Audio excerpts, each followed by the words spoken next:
Welcome, Money Mart. 안녕하세요. 돈 파는 가게 대표 사원 김강주입니다. 지난 한 주간 동안의 주요 경제 뉴스를 정리해드리는 뉴스브리핑 9월 넷째 주입니다. 지난주에는 한국은 추석 연휴였습니다. 그렇지만 경제는 한시도 쉬지 않고 돌아가고 있죠.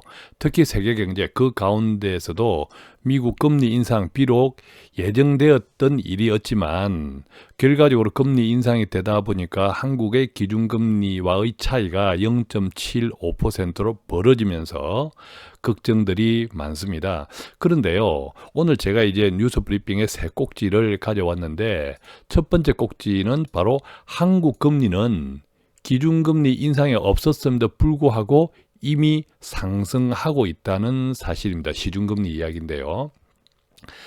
미국 금리는 인상이 되고 한국 기준금리는 오르지 않았는데도 불구하고 왜 한국의 시중금리는 계속 오르고 있을까? 한 꼭지로 가져왔고요. 두 번째는 이제 부동산 연이은 정부의 부동산 대책으로 인해서 집값은 상승세가 조금 주춤했죠. 물론 지역에 따라 다르지만요. 대신에 그동안 들여다보지 크게 관심 두지 않았던 전셋값이 크게 상승을 하고 있습니다. 아무래도 이제 세입자분들도 많으신데 전셋값 상승은 당장의 부담이죠. 제 고객분 가운데도 내년에 전셋값 한 1억 정도는 올려야 될 것이다라는 부동산 중개사무소의 이야기를 듣고 또 걱정이 많습니다. 자, 이제는 집값보다 오히려 전셋값을 걱정해야 되는 시기에 접어들었습니다. 특히 가을 이사철이지 않습니까? 세 번째 꼭지는 사회문화면 내용을 가져왔는데요.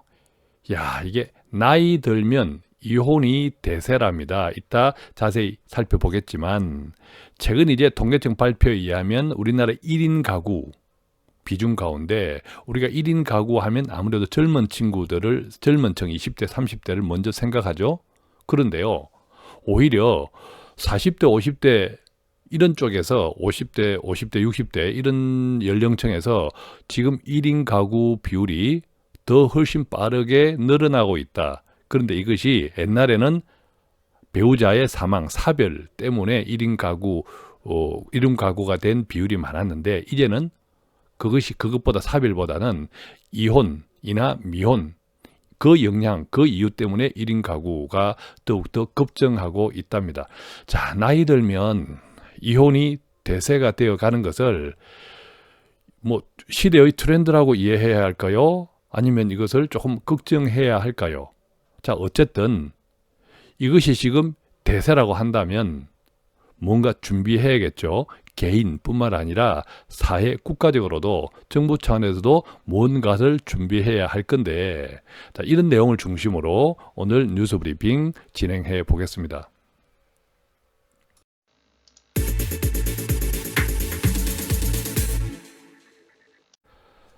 첫 번째 기사는 동아일보에서 가져왔습니다. 제목이 주담대 금리 설금설금 연 5%대가 눈앞이다.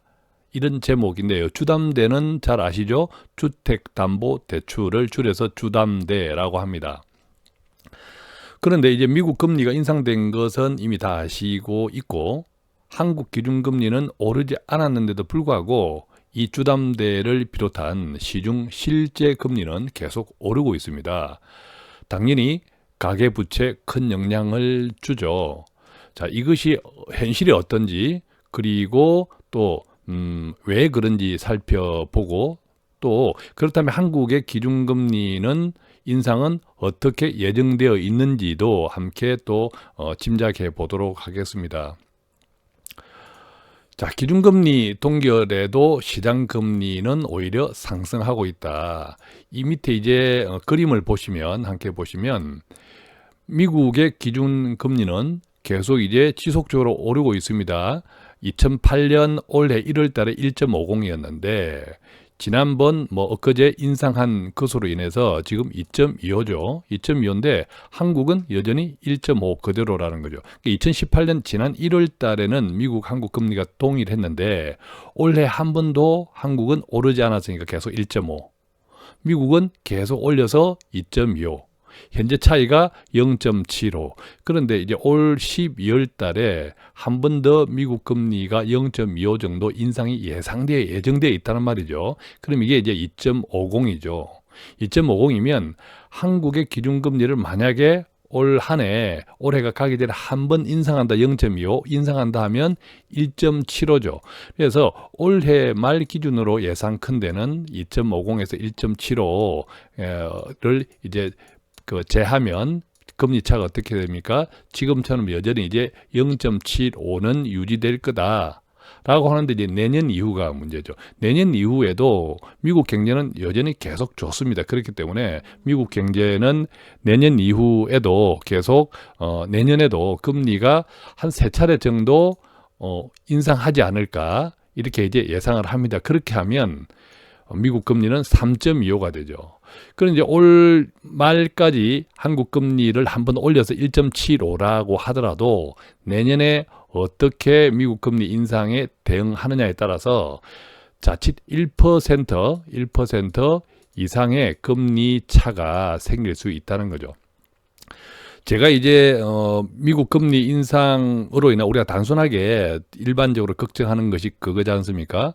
미국의 금리 인상을 해서 한국과의 기준금리 차가 계속 벌어지면 한국의 외국인 자본 이탈이 심해지면서 경제가 어려워지고 투자 시장에도 큰 타격이 올 거야.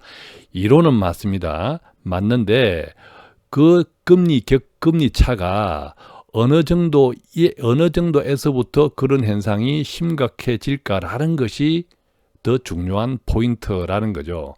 그래서 제가 계속 말씀드렸지만 현재까지 이 올해까지는 큰 영향이 없다. 실질적으로 1%를 초과하는 그 격차가 1%를 초과할 그 1% 이상으로 벌어질 때부터는 조금 크게 염려스럽지만 그 이전까지는 한국 경제나 투자 시장의 이런 등등을 종합적으로 보면 견딜만 하다라고 말씀을 드렸고, 지금 이번에 엊그제 미국 금리가 올랐음에도 불구하고 한국의 경제 또 투자 자금 이런 투자 시장의 영향은 그닥 크게 미미하다. 현재는. 그렇지만 이제 앞으로가 문제겠죠.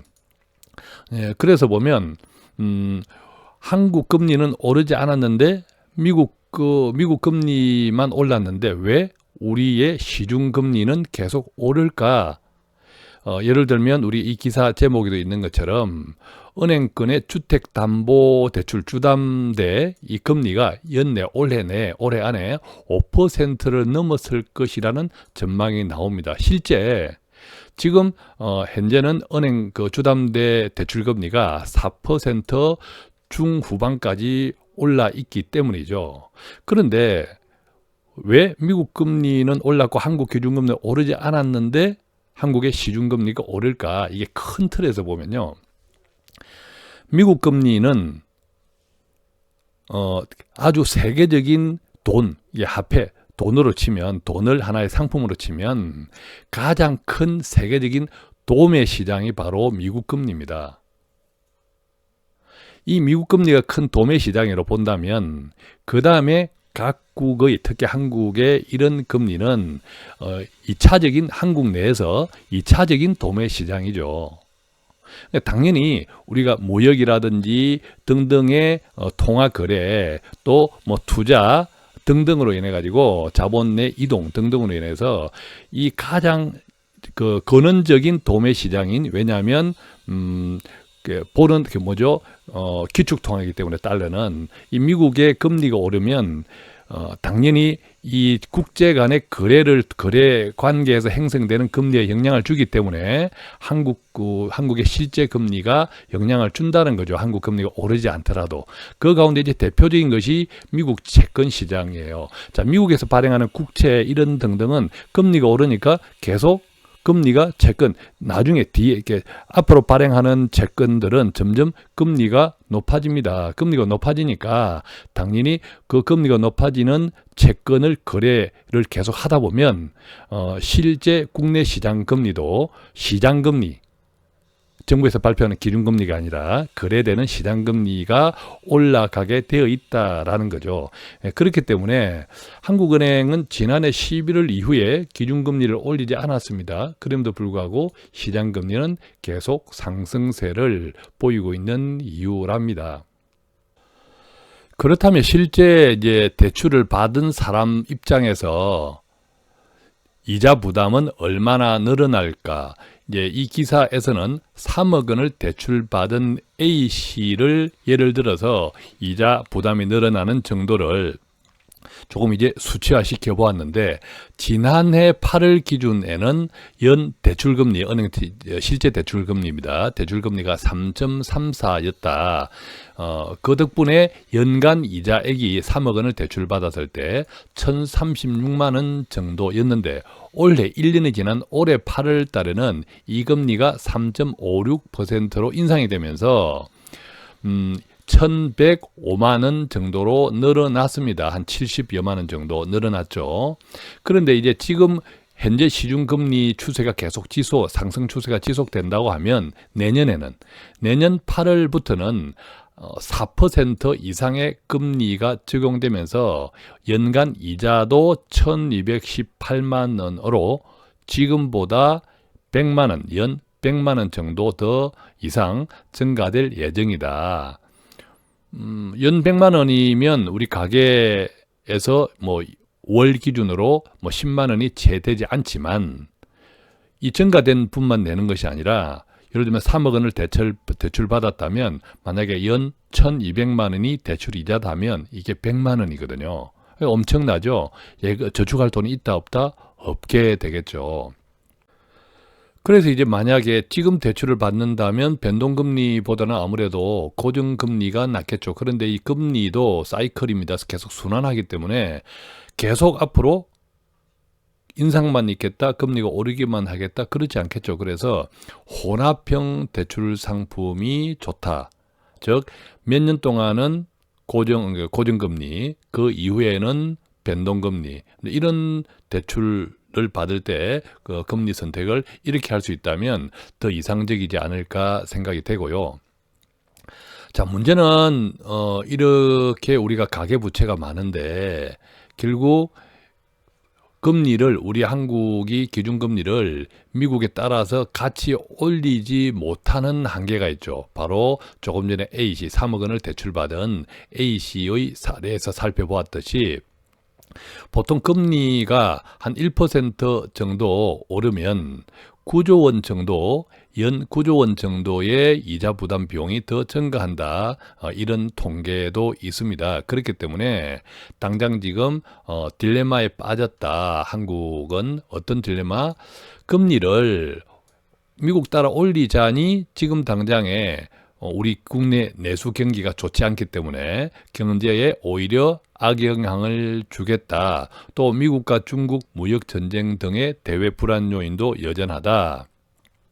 그런데 그대로 또 놔두자니, 자, 미국과 한국의 금리 차를 한국 경제 또 투자 시장, 투자 자금의 유출 등등을 다 종합적으로 고려할 때 나름대로 인내할 수 있는 수준이 있는데, 그것이 1% 일단 이내라는 거죠. 현재 한국의 경제 체력으로 보면.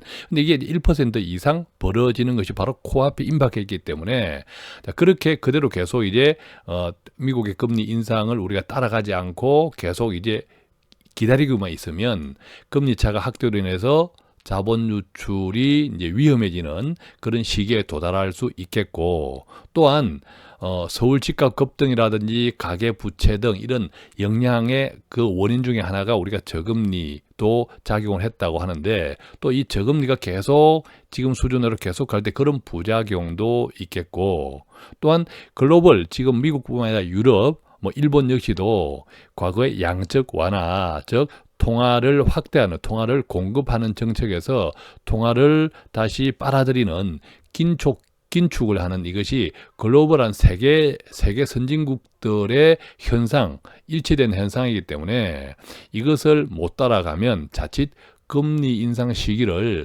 놓칠 우려도 있다. 이런 걱정들을 하는 거죠. 그래서 이제 정리해 보면 올 한 해 안에 올해가 가기 전에 한국은 지금 1.5에서 0.25 정도를 올려서 1.75 정도는 올리겠다라고 하는 것이 대체적인 전망이고, 문제는 이제 내년 이후죠. 내년 이후는 미국은 한 3번 정도 올릴 것이라고 예상하고 있는데 한국 금리가 그것을 따라가기는 쉽지 않을 것 같고, 만약 한두 번 정도 한국 금리가 기준금리를 스킵한다면 바로 1% 이상 금리 차가 발생할 수 있기 때문에 내년 대단히 우리가 좀 조심스럽게 지켜봐야 하지 않을까 하는 생각 가질 수 있겠습니다. 결과적으로 미국의 금리 인상, 또 갈팡질팡하는 한국의 기준금리 인상에 가장 우리 금리 인상의 발목을 잡고 있는, 금리 인상 결정을 하는데 발목을 잡고 있는 변수가 가계부채, 그 가운데서도 부동산 담보 대출이 많죠. 그런데 이 그동안의 집값 급등으로 인해서 이익을 본 사람은 사실 소수입니다. 절대 다수는 집이 있어도 걱정, 왜? 오르지 않았고 또 대출이 많으니까. 대출도 있고 안 올라서 있어도 걱정. 또 어중간한 집 한 채 있다고 세금이 올라가니까 또 이런저런 걱정을 해서 대다수는 집이 있어도 또 없어도, 왜 없는 사람은, 특히 서울 사람들은 집값이 급등했기 때문에 내 집 마련할 수 있는 그 가능성이 아주 줄어들었죠. 그러니까 좌절감. 그래서 집이 있는 사람은 있어도 걱정, 왜? 안 올랐고 또 대출이 절반을 차지하고 있고, 은행 금리가 오른다는데, 시중금리가 실제 오른다는데 이자 부담은 증가하고 있고, 경기가 좋지 않으니까 소득은 힘들고 없어도 걱정. 이래서 대다수 국민들은 이 아파트 아파트 가격의 급상승에 오히려 괴롭다, 아주 소수만 이익을 보았다, 이것에 아마 다 동감을 할 겁니다. 그래서 이 세계일보 기사인데 집값 급등에 오는 사람들이 오히려 훨씬 더 많다라는 거죠. 집값이 내려가야 집을 살 꿈이라도 꿀 텐데, 이것은 없는 사람, 집이 없는 사람, 그 다음에 대출이 절반인 집 한 채 가진 게 죄인가, 이것은 또 집은 가졌지만 대출이 많아서 금리가 올라간다라고 하면 그냥 마음을 졸이는 사람들, 또 그런 상태에서 집값이 오르지도 않네, 주로 뭐 이렇게 서울 아닌 지방에 이런 아파트를 가진 분들, 이런 등등. 그래서 우리 경제가 할 수만 있다면 정말 이게 균형 있는 발전이 굉장히 중요하죠. 균형 있는 발전이 중요하고, 이 집을 가질 수 있는 희망을 가지게 하는 것도 중요한데, 또한 현실은 냉정히 그렇지 않으므로 원래 이제 우리가 집은 소유가 아니라 주거다. 그래서 소유보다는 임대 쪽을 활성화시키자, 이것이 아마 대다수가 공감하는 주택시장의 정책일 겁니다. 그래서 이 아파트에 대한 분양도 또 필요하면 또 공급도 늘려야겠지만, 앞으로 늘어나는 공급을 이 분양보다는 임대 쪽으로 많이 조금 이제 활성화시켜야 되지 않겠냐, 이런 것들이 앞으로 이 우리 주택 정책의 중심이 되어야 하지 않을까 하는 생각을 가집니다. 자, 그런데 이 집값에 그동안 우리가 집중하는 사이에 돈 파는 가게를 구독하는 당신은 정말 멋쟁이입니다. 서울 전셋값이 무섭게 상승한다는 기사가 있는데요. 조선일보 기사입니다. 제목이 이러네요. 집값 상승에만 눈 돌린 사이 서울 전셋값도 무섭게 상승했다.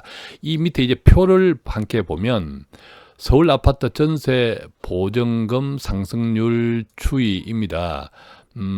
보면 서울 아파트 전세금이 최근 1개월간 0.57% 올랐다고 합니다. 0.57%.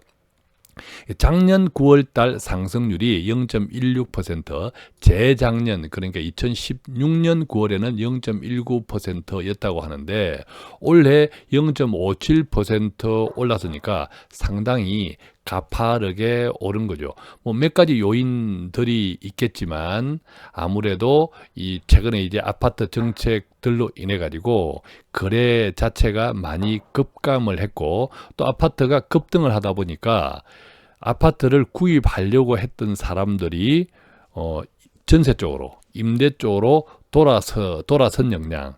결과적으로 임대 쪽의 수요가 더 늘어나니까 특히 또 이사철까지 맞물려서 아파트 전세 가격이 급등했지 않냐 하는 생각이 듭니다.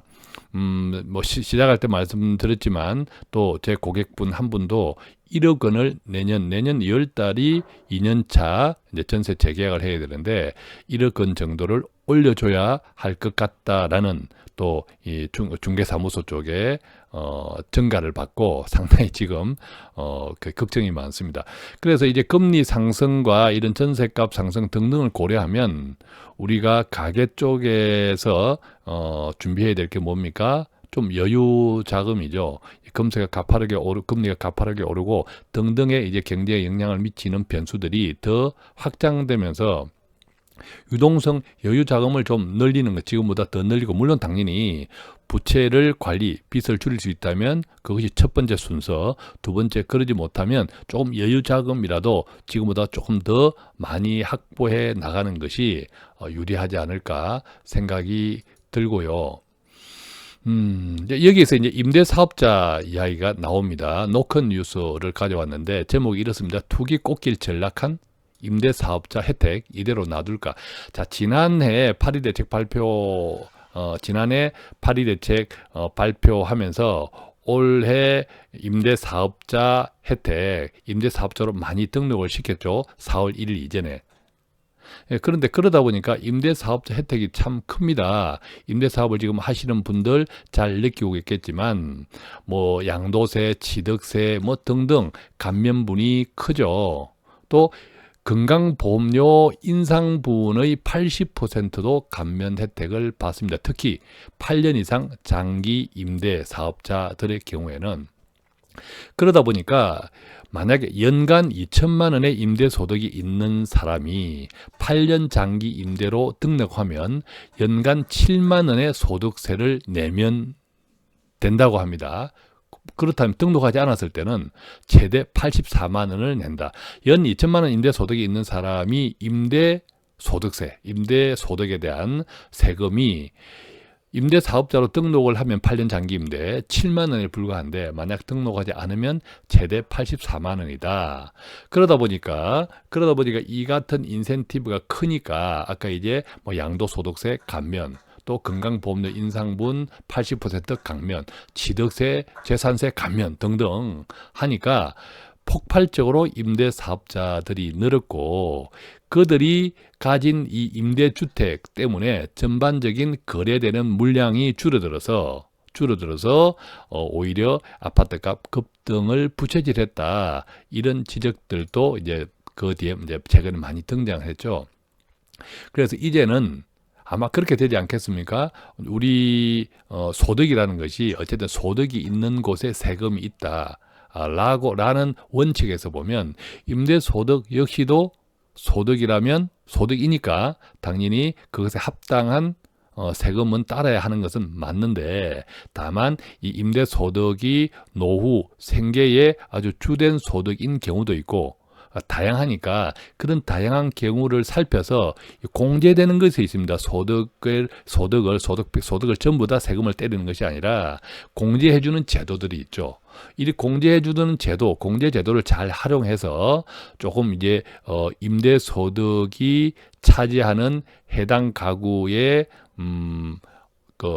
비중, 또 임대 소득이 어떤 자금으로 쓰이고 있는지 등등을 조금 이제 유형별로 잘 나누어서 소득 공제라는 공제제도를 잘 활용하는 그런 융통성도 당국에서 함께 있어야 되지 않을까 하는 생각이 듭니다.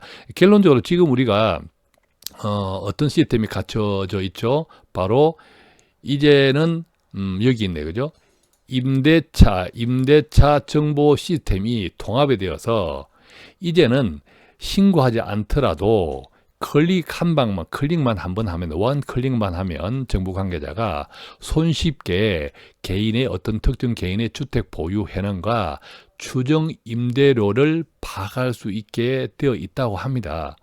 그러니까 과거에는 이 임대 상황을 제대로 파악할 수 없기 때문에 사업자 등록을 내고 또 양성화할 때 인센티브를 주겠다 이렇게 이제 양성화를 유도했다면 지금은 임대차 정보 시스템이 통합이 되어서 누구나 손쉽게 이제 관계자가 클릭 한 방 하면 그 모든 자료를 다 한눈에 들여다볼 수 있게 되었으므로 구태여 신고하면 혜택 주기가 필요 없다. 그래서 당연히 소득이 생기니까 소득 신고는 당연히 해야 되는 것인데 의무적으로 등록해야 된다. 이제는 의무 등록을 넘어서 자동 등록이 된다. 왜? 임대차 정보 시스템 때문에. 그래서 인센티브를 줄 필요가 없고 오히려 등록을 안 하고 세금도 안 낸다면 그건 탈세니까 등록을 하지 않는 사람한테는 페널티를 주는 방식으로 바꾸면 되지 않겠냐. 이런 이야기도 이제 점점 부각되고 있습니다. 아마 이쪽으로 가지 않을까, 그죠? 물론 시기는 필요하겠지만 임대사업자 소득이 있는 곳에 세금이 있다.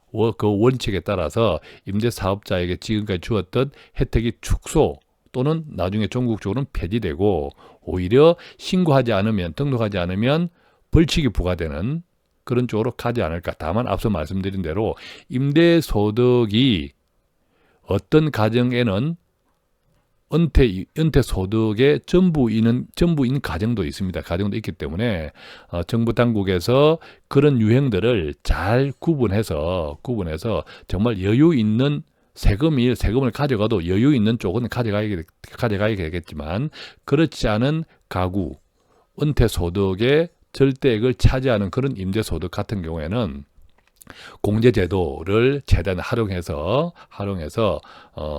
다양화시켜 나가는 그런 정책이 필요하리라 생각이 듭니다. 자, 이제 사회면 조금 이제 가져와 보겠는데요. 최근 발표한 통계청 가구 비율에 보면 이게 조금 신기합니다. 저도 참 좀 놀라왔는데요. 1인 가구가 증가한다는 것은 우리가 다 아는 사실이죠. 그런데 이 청년뿐만 아니라 이 고독한 중년이라고 이 한겨레 신문에서 가져왔는데 표현했네요. 제목을 가져오면 고독한 중년, 청년, 노인보다 비혼 1인 가구가 급증한다. 비혼은 뭡니까? 혼인을 하지 않은 1인 가구가 급증한다. 이 그림은요, 이 그림에 보면 아주 놀랍습니다. 1인 가구 주요 연령대별 비중 변화. 회색 그래프는 2000년도입니다. 그러니까 지금보다 17년 전이죠. 그 다음에 붉은색 그래프는 2017년 지난해 자료입니다. 17년 차이죠. 그래서 보면 2000년도에는 1인 가구, 전체 1인 가구 비율이 연령대별로 25세에서 34세가 전체 1인 가구에서 37.9%, 약 40% 가까이를 지금 2000년 기준입니다. 2000년도에는 전체 1인 가구의 약 40% 가까이를 25세에서 34세, 즉 일반적으로 청년층들이 차지하고 있었는데 이제 붉은 그래프를 보시면 그 비율이 17년 만에 37.9에서 23.8로 크게 떨어졌습니다. 25세에서 34세, 즉 청년층의 1인 가구 비중이 전체 1인 가구 전체에서 차지하는 비중이 크게 낮아졌다는 거죠. 대신에 어떤 쪽에서 크게 증가했습니까? 보면 45세에서 54세, 이 45세에서 54세 비중이 20년 전에는 불과 12.4%였는데 17년이 지난 지난해에는 2017년은 19.4%로 증가했고 특히나 55세에서 64세에 해당하는 이 연령대의 1인 가구 비중은 2000년도에는 8.6%, 10%도 되지 않았습니다. 했는데 지난해에는 무려 16.7%로 2배 이상, 그죠? 2배 가까이, 2배 정도 급증하게 되었습니다. 자, 이것이 이제 남성들의 경우인데요. 자, 여성들은 조금 이제 다릅니다. 여성들은 20년 전, 이렇게 2000년도나 2017년도나 비슷한 비중을 보이고 있지만 45세, 54세 또 55세, 64세에서는 나름 조금 크지는 않지만 1인 가구 비중이 45세에서 64세 구간에는 2000년도보다 더 증가되어 있다. 이런 그래프를 볼 수 있습니다. 그래서 남과 여를 통합하면 결국 45세에서 54세 또는 55세에서 64세 쪽에서 1인 가구 비중이 전체 1인 가구에서 차지하는 비중이 훨씬 높아졌다. 17년 만에 훨씬 높아졌다. 이런 이야기를 하고 있습니다. 그런데 이 기사를, 관련된 기사를 하나 가져오면 이게 이제 SBS에서 방송 그 자료 화면 기사인데요. 뉴스. 여기에서 보면 제목이 이렇습니다. 또 둘이 괴롭느니 혼자 외로운 게 낫다. 그래서 5060 이혼족이 급증한다라고 표현하고 이렇게 그 제목을 정리해 두고 있는데요. 여기서 이제 조금 전에 우리가 45세에서 64세까지의 1인 가구가 증가한다. 이 내용이 좀 의미가 있습니다. 보면 예전에는 이 45세에서 64세까지의 1인 가구가 된 원인이 사별이었습니다. 즉 배우자가 먼저 세상을 떠서 어쩔 수 없이 혼자 살게 되었다는 것이 대부분이었는데, 이 최근 통계를 보면 사별이 아니라 1인 가구가 된 원인의 첫 번째가 이혼으로 바뀌었다고 합니다. 이혼. 1인 가구가 된 첫 번째 원인이 이혼이다. 자, 그 다음에 이혼 다음에는 무엇일까요? 미혼이다. 아예 결혼을 하지 않았다. 그래서 특히 이제 45세에서 54세 연령대 구간에는 1인 가구가 된 이유가 이혼이거나 결혼을 하지 않았던 아예 미혼이거나 이 둘을 합치면 무려 70%까지가 45세, 54세 구간에 1인 가구 된 이유는 이혼이거나 또는 미혼이 원인이었다라는 거죠. 그래서 요즘 이제 둘이 살아 괴롭느니 혼자 외로운 게 낫다. 이 이제 SBS 뉴스의 제목인데, 이런 인식이 그냥 지금 시대의 트렌드다. 안타깝지만 이렇게 되어 있다고 합니다. 여기서 또 조금 이제 남성과 여성의 차이점이 있는데, 경제적으로나 사회적으로 여성들의 힘이 세지고 있습니다. 왜? 여성들이 일자리가 훨씬 다양하죠. 그죠? 서비스나 이런 쪽에서 남성들은 아무래도 여성들보다는 일자리가 다양하지 못합니다.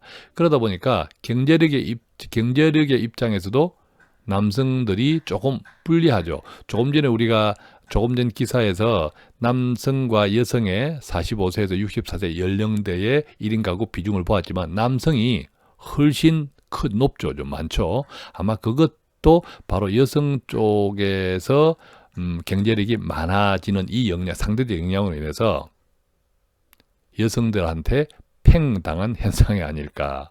참 이것을 웃어야 될지 참 슬퍼야 될지 슬퍼야겠죠. 뭐 그런 현상이 아닐까 있는 생각이 듭니다. 자, 여기서 우리가 이제 하나 살펴보고 어떤 준비를 우리가 앞으로 해야 될까. 우선 집을 많이 지어야 한다. 자, 이제 전체적인 1인 가구에 대한 이야기를 해보면 1인 가구는 폭발적으로 늘어나고 있습니다. 지금 우리는 45세에서 64세 이야기를 했지만 청년층도 여전히 늘어나고 있습니다. 비율이 1인 가구 전체에서 차지하는 비중이 청년층이 좀 떨어지고 오히려 나이 든 중년층이 더 많아지고 있다는 이 차이가 있을 뿐 1인 가구는 전체적으로 계속 늘어난다. 그래서 34살 이하는 그 가운데 60% 중년층 1인 가구도 절반 정도가 내 집이 아니라 월세에 산다. 그죠? 월세에 산다. 그렇다 보니까 이런 1인 가구가 많아지니까 많은 현상들, 사회적 변화들이 생기죠. 예를 들면 마트는 지고 편의점이 뜬다. 마트가 왜 집니까? 1인 가구가 아니라 많은 가구, 가구원 수가 많을 때는, 같이 생활할 때는 시장을 보러 가면 많이 사와야 되잖아요. 그런데 1인 가구가 증가하니까 많이 사올 필요가 없으니까 그냥 한두 개 가까운 편의점에 가서 그게 쉬우니까 이제 마트는 지고 편의점이 뜬다. 이것 말고도 변화가 많다고 이 기사는 이야기하고 있습니다. 어떤 변화들일까요?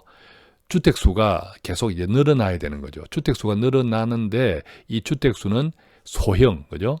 최근에 어느 지역에서 소형 아파트를 임대 목적으로 분양을 했더니 무려 뭐 몇십 대 1, 뭐 이런 경쟁률을 보였다. 이런 기사를 제가 얼핏 보았지만 점점 이제 가구, 이게 집 수는 많아져야 한다. 그렇지만 이렇게 평수가 넓은 이렇게 아파트보다는 소형 평수가 더 인기가 있는 이유. 특히 서울 쪽에서 소형 평수는 전체 평수에서 아직도 부족하죠. 그런 형편에 1인 가구가 이제 폭발적으로 늘어나니까 그 집값, 소형 주택에 대한 이 가격이 급등하는 현상은 어쩌면 당연한 현상이라는 거죠. 그런데 우리가 이 소형 주택을 계속 공급 위주로 늘린다고 해결이 될까? 그리고 이제 앞서 우리가 살펴보았지만 아파트 자체가 이미 비싸져 있기 때문에 집을 가져도 걱정, 가지지 않아도 걱정이라고 할 때 집을 가진 사람은 대출, 가지지 않은 사람은 아파트 값 급등으로 인해서 내 집 마련에 대한 기회 상실. 이것을 해소하려면 결국 우리가 집은 소유가 아니라 주거다. 그렇다면 임대 쪽으로 가야 되는데 그래서 이제 정부에서 주로 시도하는 것들이 임대주택 활성화죠. 그런데 지금 이제 임대주택 따로, 분양주택 따로 이렇게 가는 것보다는 그 속에서 자꾸 이제 세대 갈등, 계층 갈등이 많아지니까 통합해서 가자. 즉 한 단지에 임대도 있고 분양도 있고 이런 쪽으로 가자 하는 것이 정부의 아파트 공급 정책 가운데 이걸 이제 소셜 믹스라고 합니다. 소셜 믹스라고 하는데 이 자료는 보면 한겨레 기사, 이 소셜 믹스가 즉 한 단지에 임대와 분양 소유가 같이 결합되어 있는 이런 단지를 소셜 믹스, 뭐 좀 갈등들이 많다고 합니다. 이 기사를 가져왔는데 보면 자, 이 소셜 믹스의 현황을 볼게요. 이 소셜 믹스의 현황은 2003년 우리나라에 본격적으로 도입되었다고 합니다. 즉 공공임대주택 거주민에 대한 사회적 차별 문제를 분양과 임대를 섞어서 완화한다는 취지였다고 하는데 올해 6월 30일 기준으로 보면 공급 많이 되었어요. SH의 혼합단지, 바로 소셜믹스 총 263개 단지랍니다. 많죠? 그 단지에 총 17만 4,455세대라고 하고 그 가운데 분양은 11만 세대 정도, 그리고 임대는 한 6만 세대 정도가 형성되어 있다고 합니다. 근데 이게 갈등이 많다는 거죠. 어떤 의미에서는 우리가 집은 어떤 집에 어떤 형태로 사느냐라고 하는 것은 그 가정의 재정이라든지 뭐 여러 가지 다양한 차이를 결정짓는 요소 중에 하나이기도 하죠. 현실적으로는. 그러다 보니까 어떤 생각과 문화와 또 여러 가지 또 주거 문화의 방식이 다르다 보니까 이 소셜 믹스 쪽에 여러 가지 갈등이 생길 수 있는 원인은 항상 있죠. 가장 결정적으로는 그 아파트 단지를 운영하는 주체, 즉 우리가 입주자 대표 회의가 있지 않습니까? 우리가 잘 알고 있는 입주자 대표 회의가 이 소셜 믹스에서도 입주자 대표 회의 위주로 아파트가 이제 운영된다는 이런 또 문제가 있는 거죠. 소셜 믹스라는데. 왜냐하면 소셜 믹스는 입주자뿐만 아니라, 즉 분양 소유권자뿐만 아니라 임대 아파트 이런 임차인들도 다수 거주하기 때문에 실질적으로 임차인들이 뭘 냅니까? 관리비를 내잖아요. 그죠? 관리비를 냅니다. 소유권자는 임차인으로부터 전세나 월세를 받죠. 실질적으로 그 단지에 생활하는 사람들의 또 임차인들은 정작 생활하고 자신들이 관리비를 내고 있음에도 불구하고 관리비가 어디에 어떻게 쓰이는지조차도 확인할 수 있는 권리가 없다라는 거죠. 그래서 이 임차인 대표회의를 구성하고 싶은데 이 임차인 대표회의를 구성한다 하더라도 임차인 대표회의는 의사결정 주체가 아닌 임대사업자의 협의 대상일 뿐이다. 그러다 보니까 여러 가지 또 이 아파트 운영에 관한 뭐 장기 수선 충당금이나 예를 들면 또 주택관리업자의 선정 이런 등등을 같이 하는 부분도 있지만 입주자 대표회의와 임대사업자가 공동 결정하도록 되어 있는데 여기에 임차인 대표회의가 없다는 거죠. 즉 아파트 단지를 관리하는 중요한 의사결정은 입주자 대표회의와 임대사업자가 공동으로 결정을 하고 여기에 임차인 대표회의는 임대사업자를 통해서 대신해서 의견을 전달할 수 있는 정도다. 그러니까 사실은 현실적으로는 거의 관여가 되어 있지 않는 거죠. 임차인 대표회의는.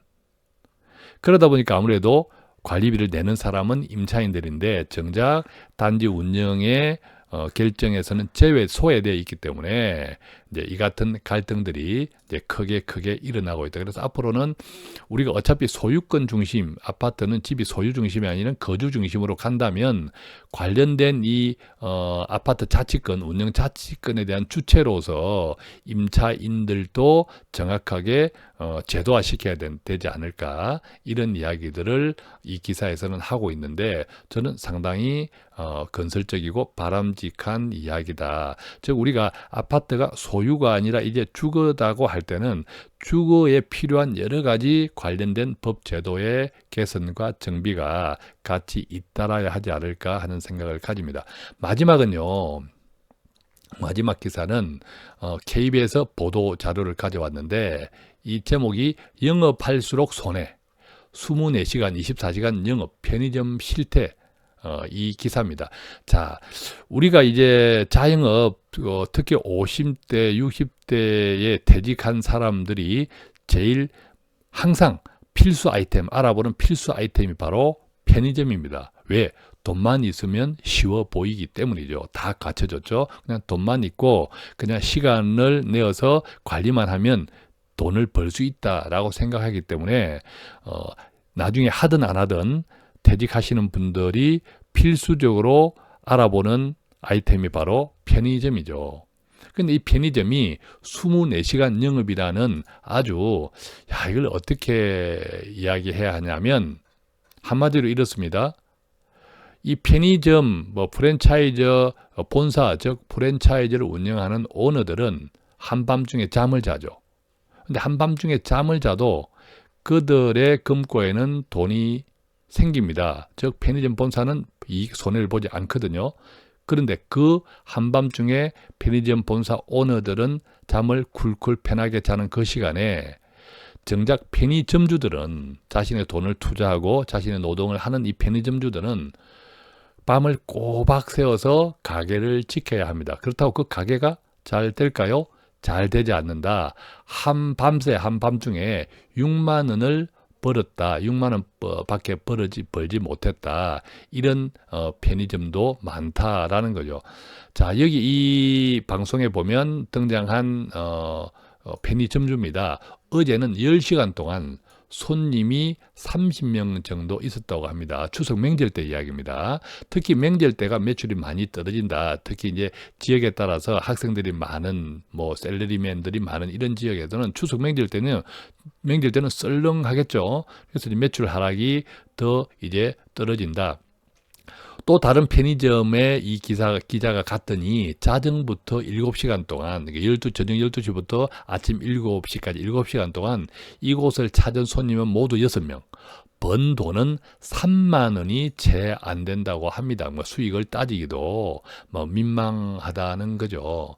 자, 그렇다면 이 편의점주들은 한밤중에 영업을 안 하면 되지 않을까? 안 하도록 강제화되어 있을까? 그렇지 않습니다.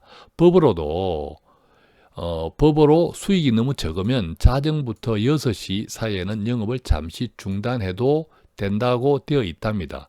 그런데 왜 안 할까요? 왜 못 할까요? 심야 영업을 중단하면 본사가 전기요금 지원을 못 받거나 수익금 배분 때 불리해지기 때문에 어쩔 수 없이 영업을 한다는 거죠.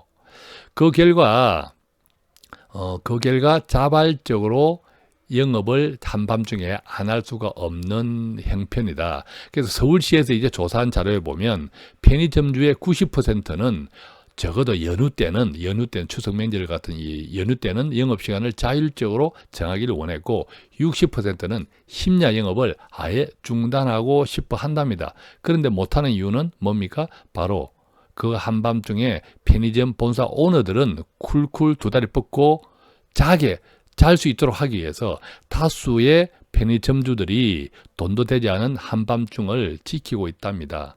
참 이거 정말 개선되어야 하지 않을까요? 우리가 뭐 갑질 하는데 이 편의점 본사들 이제 돈 좀 계속 이제 많이 벌었으니까 지금도 벌고 있으니까 여러 가지 이제 편의점 계약, 프랜차이즈 계약을 통해서 조금 한밤중에라도 잘 수 있도록 인간이 수면의 권리는 가장 본능적이고 기본적인 권리이지 않습니까? 그 정도는 할 수 있도록 배려해주면 어떨까라는 생각 함께 나눕니다. 자, 이제 방송 예고 하나 하고 정리하도록 하겠습니다. 국민연금 말도 많고 탈도 많죠. 국민연금의 미래는 어떨까? 저희 돈 파는 가게가 국민연금을 국민에게라는 슬로건으로 국민연금 제도 개선안에 대해서 정리된 자료를 방송할 예정입니다. 관심 가져주시면 감사하겠고요. 매일매일 친절한 재테크 돈 파는 가게 오늘 또 도움되는 정보를 배달해 드리기 위해서 최선을 다하고 있습니다. 매일매일 친절한 재테크 돈 파는 가게는 그렇다고 돈 되는 정보만 배달해 드리려고 하는 것이 아니라 그 정보, 즉 돈 되는 정보에 마음을 함께 담아 배달해 드리려고 노력하고 있습니다. 혹시 이 내용, 이 방송 들으시고 유익했거나 도움이 되셨고 공감되는 내용이 있다면 구독하기, 또 좋아요 꾹꾹 눌러주시면 다음에 또 좋은 정보, 좋은 방송이 바로 등록될 때 먼저 또 함께 공유할 수 있는 그런 기회를 가질 수 있습니다. 고맙습니다.